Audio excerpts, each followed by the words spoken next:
कोई बताओ मकर संक्रांति क्यों मनाया जाता है? इस तरह बहुत सारे कारण हैं।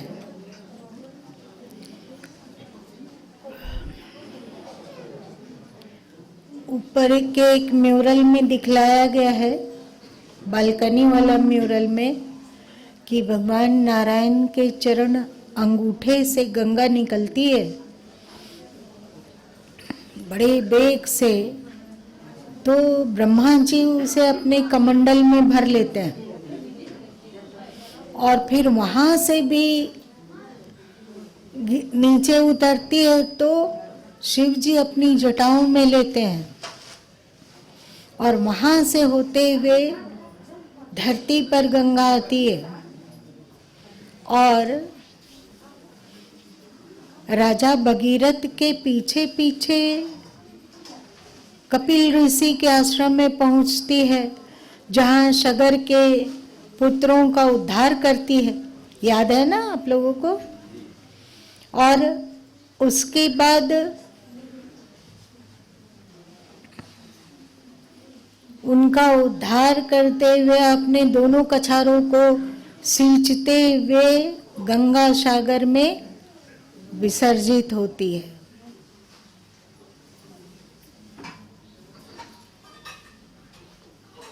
और शास्त्रों में ऐसा कहा जाता है कि आज के दिन भगवान शंकर और भगवान नारायण इकट्ठे बैठकर ज्ञान की चर्चा किए।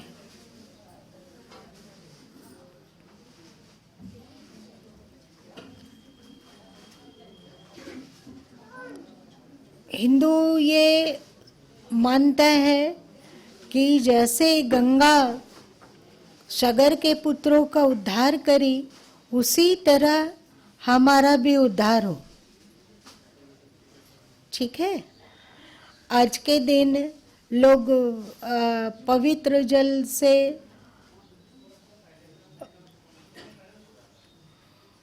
स्नान करते हैं अथवा तीर्थों में डुबकी लगाते हैं।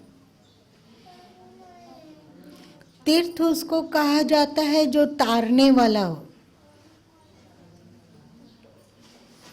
और भी जहाँ जहाँ संत वास करते हैं, जहाँ जहाँ उनका पवित्र निवास होता है, वो स्थान तीर्थ होता जाता है।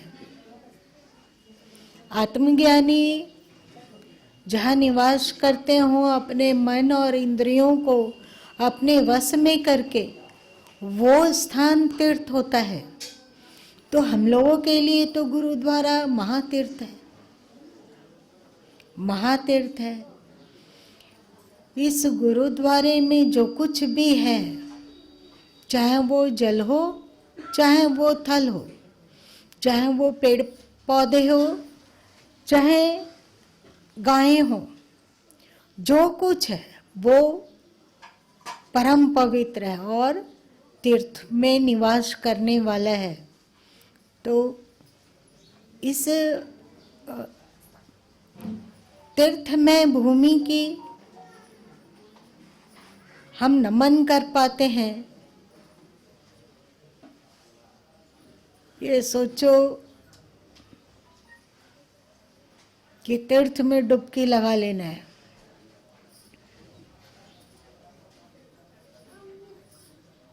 तीर्थ में डुबकी लगाते हुए हम लोग प्रार्थना करें कि जैसे गंगा में डुबकी लगाकर सगर के पुत्र और बहुत से भटकी हुई आत्माओं का उद्धार हुआ था, वैसे ही हम सब का भी उद्धार हो इस तीर्थ में अवगाहन करने से। हम सब का भी उद्धार हो। आज स्वस्थ है शरीर, आ पा रहे हैं, जा पा रहे हैं। कल क्या होगा कहा नहीं जा सकता है। इसलिए प्रभु जब स्वस्थ साथ दे रहा है तो हम आपके पास चल के आते हैं और आपके चरणों में नमन करते हैं। जब स्वस्थ साथ ना देता हो, चल कर आ पाना कठिन होता हो, तो हे प्रभु उस समय, हे सद्गुरु उस समय तुम मेरे पास आना। ये प्रार्थना होती है। और भगवान शंकर और भगवान नारायण बैठकर आपस में ज्ञान की चर्चा किए, आत्म तत्व की चर्चा किए।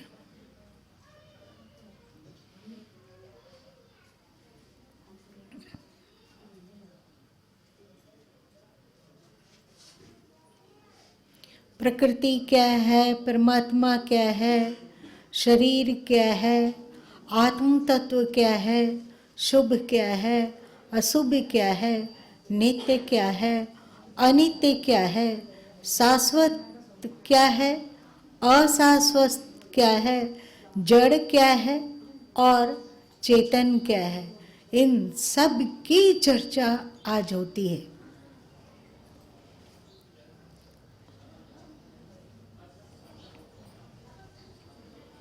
सत्य क्या है और असत्य क्या है, इसकी चर्चा करते हुए ज्ञानी जन, मानो भगवान शंकर भी ज्ञानी हैं और भगवान नारायण भी ज्ञानी हैं, इन दो महाज्ञानी मिलकर आपस में डिस्कशन करते हैं कि सत्य क्या है और असत्य क्या है। तो हम लोग भी आज बैठ के आपस में डिस्कशन कर रहे हैं कि सत्य क्या है और असत्य क्या है। संसार में दो ही चीज है और कहीं कुछ भी नहीं है, बस दो ही चीज है। और वो दो चीज क्या है? दृश्य और दृष्टा। एक बार बताए थे ना बहुत दिन पहले, आप लोग को याद है? दो ही चीज है अखिल ब्रह्मांड में, बस दो ही चीज है, एक दृश्य है और एक उसका दृष्टा है, एक ज्ञेय है और एक ज्ञाता है। दो ही चीज है। दृश्य तो बाहर है और दृष्टा इस शरीर में छुपा हुआ है ना? पर दृश्य का महत्व खो जाता है यदि दृष्टा ना हो, है ना? और दृश्य प्रकृति है और दृष्टा आत्मा है। दृश्य के पीछे का पागलपन ही अथवा दृश्य के पीछे भागते रहने के कारण ही बंधन होता है और दुख सुख की प्राप्ति होती है और जन्म और मृत्यु होता है। और जितनी भी पीड़ा है अथवा जितनी भी परेशानी है, उन सब का कारण है दृश्य के पीछे अंधे होकर भागते रहना, है ना? तो आज ये दो महाज्ञानी बैठकर चर्चा किए कि समस्त दुखों का जनक दृश्य के पीछे की आसक्ति और दृश्य के पीछे भागते रहना है अथवा दृश्य को ही सत्य समझ लेना है, दृश्य को अपना समझ लेना है ना? अब इस दृष्टि से देखा जाए तो ये शरीर दृश्य है या दृष्टा है? ये शरीर दृश्य है। जो दृश्य है वो प्रकृति है, वो मेरा मैं नहीं है। तो शरीर भी दृश्य है। श्वास आ जा रहा है, ये दृश्य है या दृष्टा है? दृश्य है। मन में विचार उत्पन्न हो रहा है, कभी अच्छा विचार उत्पन्न होता है, कभी बुरा विचार उत्पन्न होता है। ये दृश्य है या दृष्टा है? दृश्य है। बुद्धि से निश्चय होता है कि ये शुभ है और ये अशुभ है। ये दृश्य है या दृष्टा है? तो खोजते खोजते दृश्य को लांघते लांघते लांघते दृष्टा में जाकर स्थिर हो जाना, दृष्टा में स्थिर हो जाना और दृश्य के सभी व्यवहारों को, दृश्य के सभी कर्तव्यों को दृष्टा में स्थिर होकर करना, ये ज्ञान है। दृष्टा में स्थिर होकर करना तो किसके लिए करना? किसके लिए करना? दृष्टा में स्थिर होकर कर्तव्य करना किसके लिए करना? क्यों करना कर्तव्य?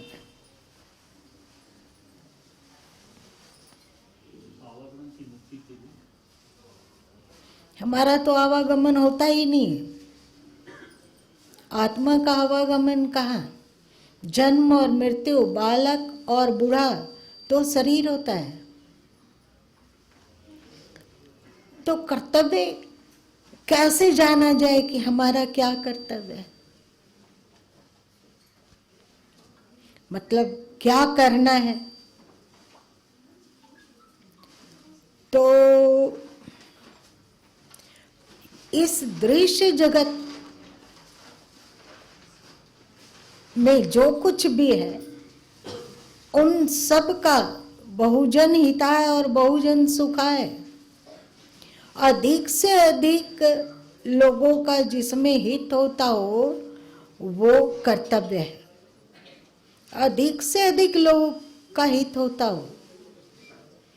आप क्रोध करते हैं तो दृश्य जगत का हित होता है या अहित होता है? तो ये आप हमेशा विकार ग्रसित रहते हैं तो विकार ग्रसितता से इस दृश्य जगत की शांत अवस्थिति हो सकेगी या ये क्षुब्ध होकर उबलेगा? तो ये कर्तव्य नहीं है।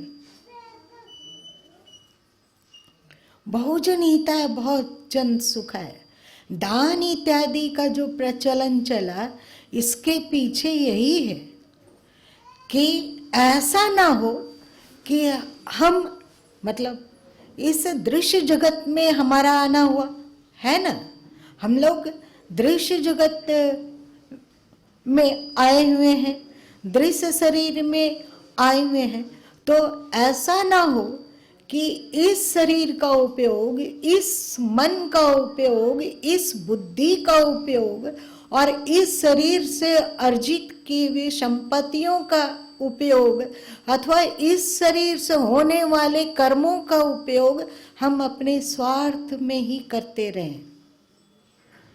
शरीर दृश्य है, उसको मैं मान लिया और फिर शरीर के लिए कमा रहे हैं, शरीर के लिए खा रहे हैं, शरीर को अच्छा खिला रहे हैं, शरीर को अच्छा पहना रहे हैं, शरीर को जिससे सुख होता है उसकी ओर पागलों की तरह भागते हैं। तो ये बहुजन हिता है या बहुजन सुखाय है? सोचो। तो हम लोगों के शास्त्रों में मतलब सनातन धर्म, जो कोई भी कार्य हो, जन्मदिन है किसी का तो फिर दान करो, किसी की मृत्यु है तो दान करो, विवाह शादी हो रहा है तो दान करो, कुछ आप गृह प्रवेश कर रहे हो तो दान करो। सुख और दुख हमेशा कहा दान दान दान दान दान। इसके पीछे उद्देश्य है कि इस दृश्य से जो कुछ भी उपार्जित हो उसमें स्वार्थी बनकर कुंडल मार के हम ना बैठे, वो उसको सर्वजन हिताय सर्वजन सुखाय बांटते रहे। जो ज्ञानी तत्व हैं उनके चरणों में समर्पित हो, जो भी जरूरतमंद हो उसके लिए हम एक छोटा सा ही सही हिस्सा निकालें और जाने कि दृश्य जगत में जब तक हम लोग हैं, जब तक धरती दुनिया में हैं, तब तक मेरा कर्तव्य केवल इस व्यष्टि दृश्य जगत का पोषण ना हो। हम ज्ञान को भी अर्जन करें तो केवल अपने मोक्ष के लिए नहीं। अभी आप लोग भजन गा रहे थे तो गुरु माँ को 2-4 लोगों की याद आ रही थी जिसकी बुद्धि विभ्रमित हो गई, तो अंदर अंदर से भाव हो रहा था कि भगवान हे सद्गुरु सबको सद्बुद्धि दीजिए, सबको सद्बुद्धि दीजिए, सबको ही सही और गलत को बढ़िया से पहचान सके, सबके सब धर्म मार्ग पर चले, सभी सत्य की ओर अग्रसर हो। हे प्रभु, कोई भी विभ्रमित तभी होता है जब उसकी बुद्धि काम नहीं करती है ना। अब यदि उसकी बुद्धि सही को पहचानने में समर्थ हो जाए तो फिर वो गलत अगला करेगा ही नहीं, करेगा क्या? तो भगवान सबको सद्बुद्धि दो, सबको सद्बुद्धि दो, सभी कल्याण के मार्ग में आगे बढ़े। गुरु माँ के पास तो ऐसा और कुछ भी है ही नहीं जिसका दान कर सके, तो यही दान सबका हित हो प्रभु। जो भक्त हैं वो भी कल्याण को प्राप्त हो और जो निंदक हैं वो भी कल्याण को प्राप्त हो, जो भक्त नहीं हैं उनका भी कल्याण हो, जो अश्रद्धा रखते हैं उनका भी कल्याण हो। ये क्या दान नहीं है? दान नहीं है, सबका हित हो, सब सुखी हो, सब सुखी हो, सबकी अच्छी बुद्धि हो और समझे कि दृश्य जगत सब कुछ नहीं है, इसके पीछे दृष्टा जगत है। यदि हम दृश्य जगत के प्रति अपना कर्तव्य करते हैं, क्या हमारा कर्तव्य है?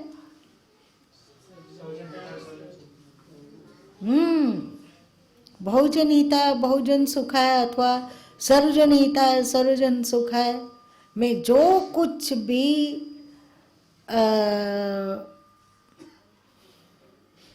हमसे संभव हो उसको करना हमारा कर्तव्य है। यही भाड़ा है। जैसे आप किसी भाड़े के घर में रहते हो तो वहाँ रहते हो तो वहाँ भाड़ा चुकाते हो कि नहीं? चुकाते हैं कि नहीं? चुकाते हैं।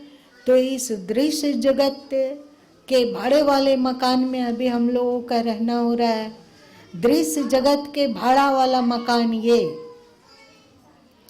दृश्य जगत का भाड़ा वाला ये मकान है, तो जब तक इसमें है तब तक दृश्य जगत का ही तो तन से भी, मन से भी, बुद्धि से भी, विचार से भी और कर्म से भी, वही हमारा कर्तव्य है।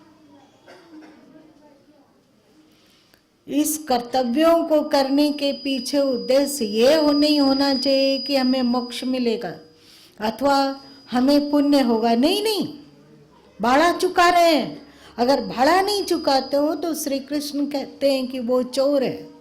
जो अपने लिए कमाता है और स्वयं ही खाता है वो चोर है। याद आए ना? चौथे अध्याय में श्री कृष्ण कहते हैं तो हमें चोर नहीं बनना। इससे दृश्य जगत में हम निवास कर रहे हैं तो इसका भरपूर भाड़ा चुका दें। दृश्य ऐसे कर्म हो, ऐसे विचारना हो, ऐसे वाणी हो, ऐसा सोचना हो, ऐसा बोलना हो, ऐसा क्रिया हो जिससे कि मंगल ही मंगल हो, सबका मंगल, सर्वे भवन्तु सुखिनः हो, सब, चाहे वो पेड़ पौधा हो, चाहे वो चींटी हो, चाहे वो गाय बैल हो, चाहे वो शेर हो, चाहे तेंदुआ हो, चाहे बढ़िया हो, सब सब सुखी हो। आज ये बोध का भी दिन है, ज्ञान का दिन है ना।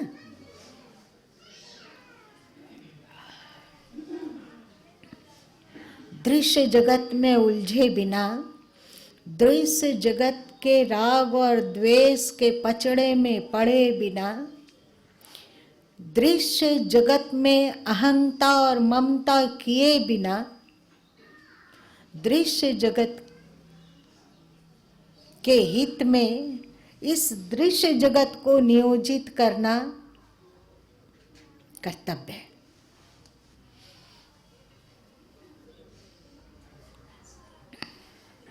चलिए, आप तीर्थ में भी आ गए, एक पूरा हो गया, गंगा स्नान, गंगा सागर में डुबकी लगाना, ये हो गया। और आज भगवान नारायण और भगवान शिव शंकर आपस में बैठ के ज्ञान चर्चा किए, चलो ये भी हो गया। आज ही के दिन भीष्म पितामह अपने दृश्य व्यष्टि जगत का त्याग किए थे, तो हम लोग भी यहाँ बैठे बैठे दृश्य जगत के मोह से ऊपर उठे हैं। उठे, आधा घंटा के लिए ही सही।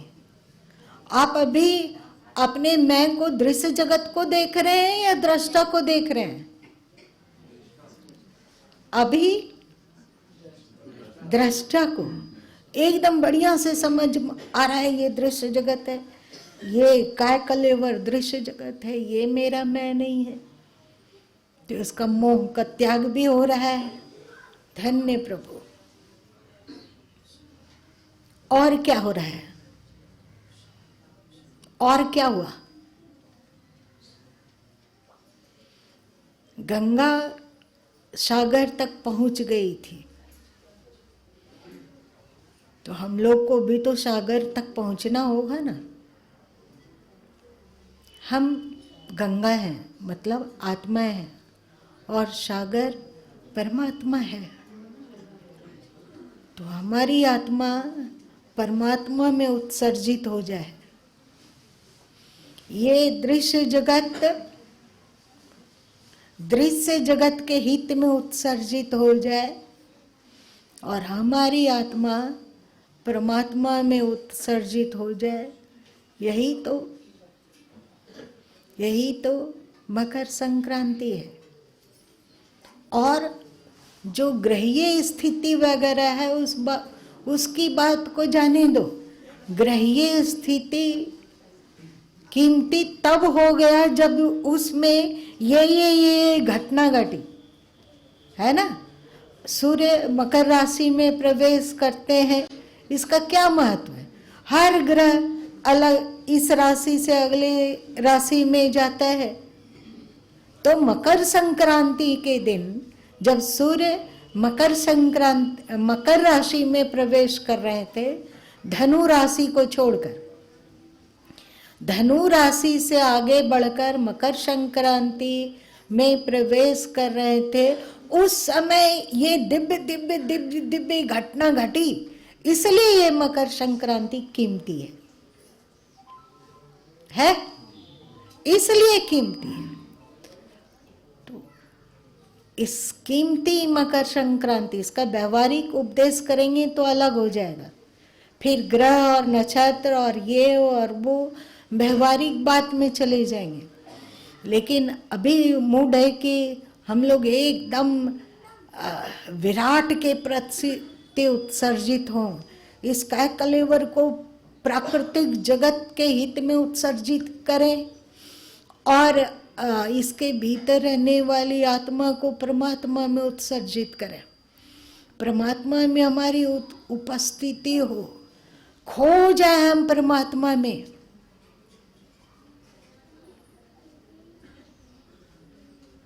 लय हो जाए, फना हो जाए। क्या करें? कुछ स्थूल, कुछ स्थूल उपाय जिससे सबको लगे कि हो गए उत्सर्जित, परमात्मा में ही रहकर।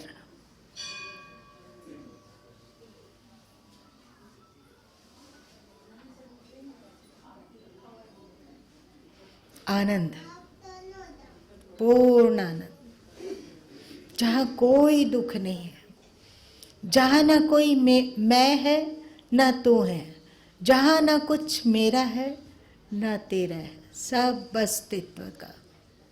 वासुदेव सर्वम, सब सब सब। हे प्रभु, सब कुछ तू। क्या करें? 3 ओंकार का उच्चारण कर ले, एकदम भाव विभोर होकर लगे कि बर्फ की तरह पिघल कर हम एक अथाह जल राशि में समाहित हो गए। अब कुछ नहीं बचा मैं और मेरा, कुछ भी नहीं, न दृश्य जगत न दृष्टा जगत, कुछ भी नहीं। जो है सो तू है, तो तू करता तू भया, मुझ में रही न हूँ, बारूं तेरे नाम पर जित देखो तित तू। धन्य मालिक, धन्य प्रभु, सब कुछ तू। यदि कुछ दृश्य जगत के हित में उत्सर्जित हो पा रहा है तो उसके कर्ता भी तुम ही हो।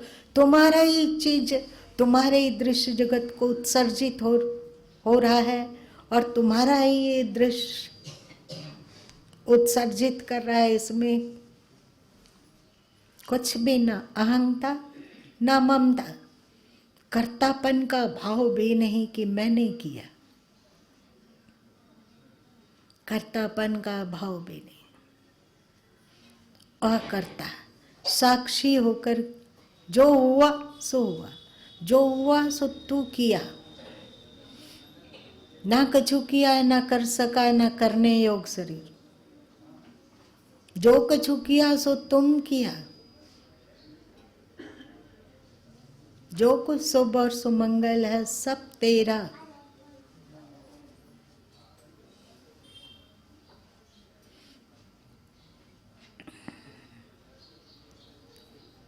12 तारीख को गुरु माँ यहाँ क्या बोले थे?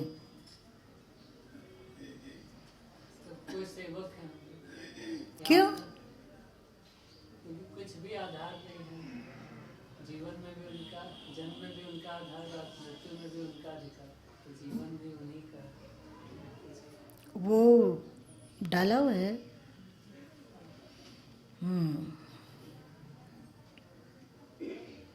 भाव विभोर होकर ओम की उच्चारणा करते हैं और देखते हैं कि विसर्जित हो गया दृश्य भी और दृष्टा भी। अब कुछ भी नहीं है, अब केवल सन्नाटा है, चुप्पी, शून्यता, शांति, यही तो अस्तित्व है। चलो सबको इस शरीर को थोड़ा सीधा कर लो। भाव विभोर रहना, मनुष्य मत बन जाना, स्त्री पुरुष मत बन जाना, आधुनिक आस्तिक और नास्तिक भी कुछ नहीं बनना। केवल जो अस्तित्व है उसमें छपाका लगाना। भाव विभोर प्रेम से परिपूर्ण अंतस।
चल, सबको ढेर सारी बधाई। सब ज्ञान को प्राप्त कीजिए और दृष्टा, दृश्य से दृष्टा में जाइए और दृष्टा से मौन में जाइए। जो है सो सब तू ही तू।